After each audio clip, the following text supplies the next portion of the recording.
Syarat hidup nomor 1, ojo mikir. Nanya, pernah puyeng ngadepi kehidupan? Pernah atau berapa kali atau bahkan sering gitu kan ya? Puyeng itu gara-gara apa?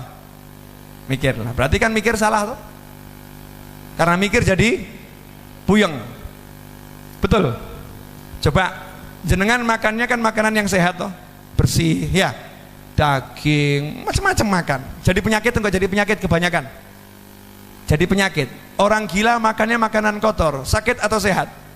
Sehat. Kenapa? Orang gila nggak mikir. Betul kan? Tapi kalau kita mikir, tanya sama polisi, kasus kecelakaan di jalanan itu akibat orang gila atau orang yang mikir? Mikir. Kalau Anda ngebut, Anda tidak mikir mesti selamat. Tapi ngebut mikir, ragu-ragu nabrak. Ragu-ragu nabrak. Makanya orang gila nyebrang itu hampir nggak pernah ketabrak. Orang waras nyebrang banyak yang ketabrak. Kenapa? Orang gila nyebrang nggak pakai mikir. Mau nyebrang saja. Gila. Hasilnya, subhanallah, yang lain ngerem, yang lain menghindar, dia selamat. Karena dia nggak mikir. Nah, kenapa orang gila taat aturan Allah? Hidup jangan mikir. Kenapa jangan mikir? Karena sudah dipikirkan oleh Allah yang maha memikirkan. Ngapain ikut campur mikir? Jelas? Jadi apa? Ojo mikir. Lah penjabaran ojo mikir. Penjabarannya. 1, saya mau nanya. Saya kesini datang sendiri atau diundang saya? Diundang, betul. Begitu datang ditaruh di mana? Di sini atau dimasukkan kamar? Masukkan kamar, so istirahat. Betul kan ya? Disuguhin. Kenapa disuguhin? Karena saya diundang. Bapak Ibu diundang, ini di depan diundang, dikasih suguhan. Betul atau betul? Disiapkan kursi untuk duduk. Betul? Sekarang saya mau nanya, yang ngundang jenengan ke muka bumi siapa? Yang nempatkan saya di bumi ini siapa? Siapa yang nempatkan? Nah kalau kita di sini aja dimuliakan sama yang ngundang, betul kan? Lah yang ngundang kita siapa?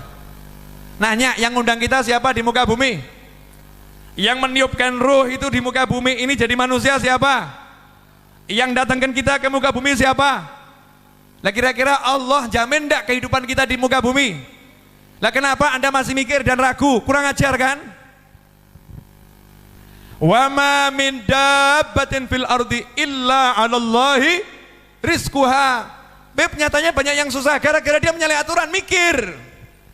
Enggak boleh mikir, jalan aja hidup ini, jangan dipikir.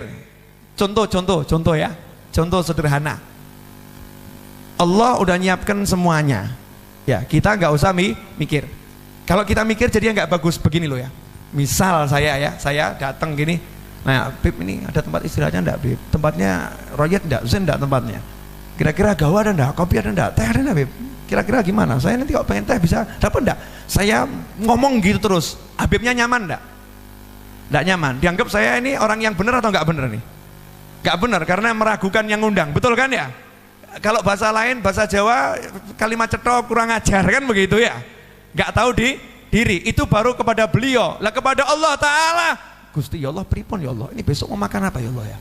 Ini gimana ya Allah, ini bayar SPP gimana ya Allah nih? Ini nanti urusannya gimana ya Allah ya? Kan aku udah bilang, wa ma min dabbatin fil ardi illa 'alallahi rizquha.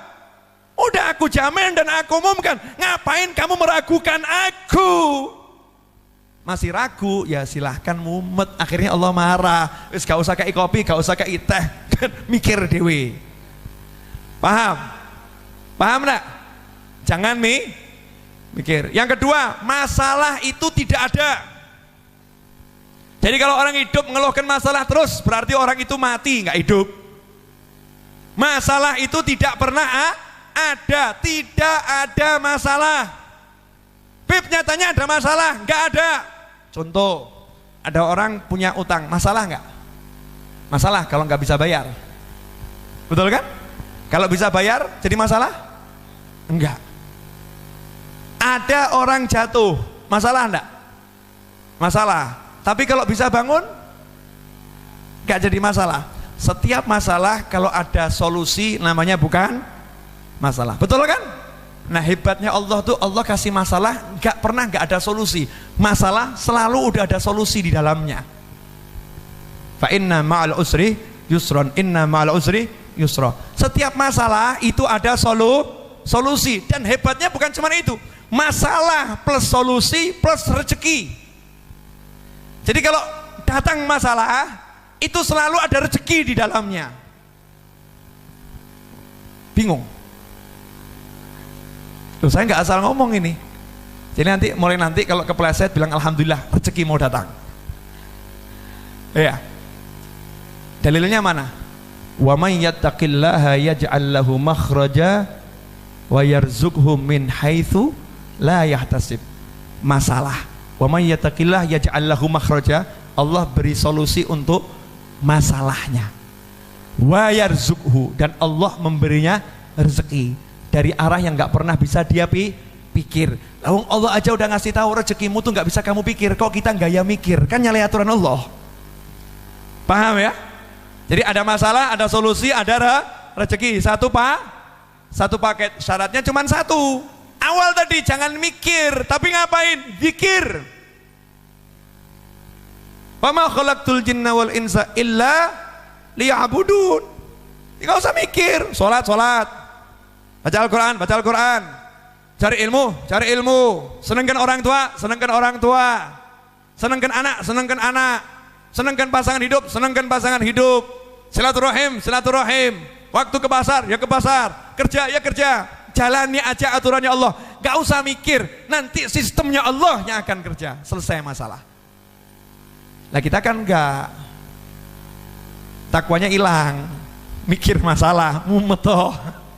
Silahkan puyeng, silahkan pusing. Saya mau nanya, ini ilmu yang terakhir ini murah atau mahal? Murah, nggak bayar gratis kok ya. Nggak bayar gratis. Ya, jadi nggak usah dipikir, dan masalah itu tidak ada masalah. Makanya orang-orang soleh nggak pernah merasa bermasalah. Apapun masalahnya nyantai aja dia. Kenapa? Oh, yang ngasih masalah Allah kok, kita yang menyelesaikan, kan bodoh. Yang ngasih masalah siapa?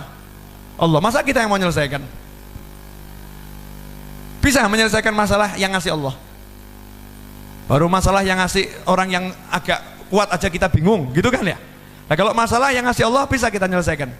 Gak bisa, ya biar Allah yang menyelesaikan. Biar Allah yang menyelesaikan. Sepele, simple, sederhana. Yang terakhir, sudah satu jangan mikir, yang kedua masalah itu tidak ada. Nah ini yang terakhir, bagian yang paling menyenangkan dan bagian yang paling enak. Sebetulnya keburukan itu nggak ada. Kok lihat saya gak enak semua, kenapa nih? Buruk nggak enak itu nggak ada. Karena Allah nggak akan memberikan kita keburukan dan ketidakenakan, meskipun zahirnya buruk gitu. Zahirnya nggak enak. Maka dikatakan al khair wasyarr bimasyiatillah. Baik dan buruk itu kehendaknya Allah. Sedangkan Allah tidak berkehendak untuk memburuk-burukan hambanya. Semua baik, hambanya saja yang bermasalah. Saya kasih contoh boleh? Bu, punya suami ganteng nikmat atau enggak nikmat? Nanya, punya suami ganteng nikmat atau enggak nikmat? Jawabnya lama kan? Jawabnya lama kan? Kenapa? Dalam benak seorang istri nggak ada suami ganteng kalau masih lihat kegantengan orang lain. Betul kan?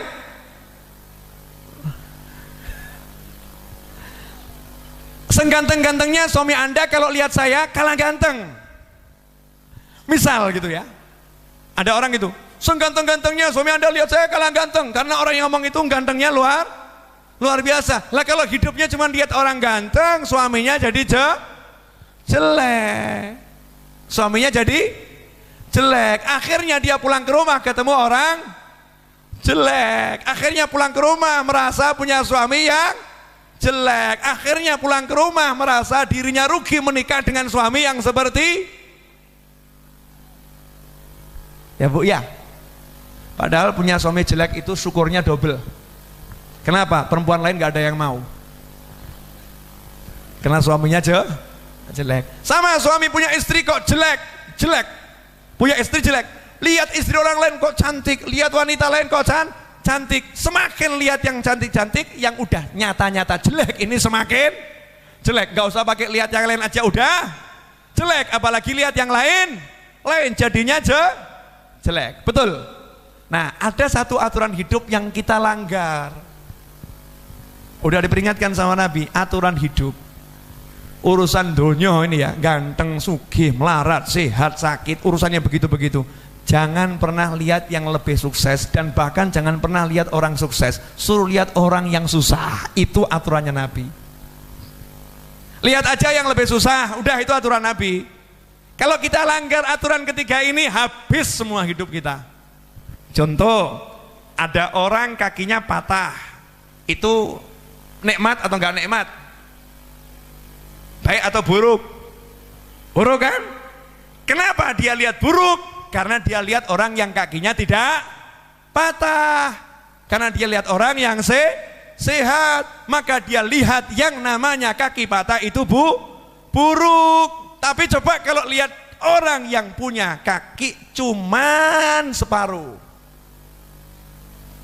kakinya dia patah, terus dia lihat masuk kampung kakinya orang itu hilang semua, separuh tok ini. Dia bilang apa nih? Alhamdulillah, kaki saya dua, cuman yang satu patah. Ini satu kampung nggak punya kaki. Alhamdulillah. Dia jelek, ternyata ketemu orang yang nggak punya hidung.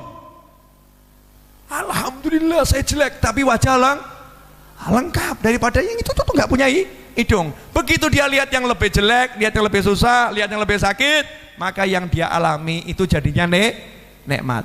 Makanya saya katakan buruk itu nggak ada. Allah ngasih baik, cara kita lihat saja yang salah. Cara lihatnya salah. Urusan dunia jangan lihat yang atas, lihat yang bawah. Maka nunduk terus urusan dunia ini. Ya, mau menundukkan pandangan itu bukan cuma menundukkan pandangan dari wanita atau dari pria. Menundukkan pandangan kan dari syahwat, maksudnya itu. Syahwatnya ini loh ditundukkan, termasuk melihat yang lebih. Tundukkan, lihat aja yang susah. Hasilnya hidup akan menjadi nikmat. Itu ilmu urip yang saya pelajari sampai usia 41 kurang dikit.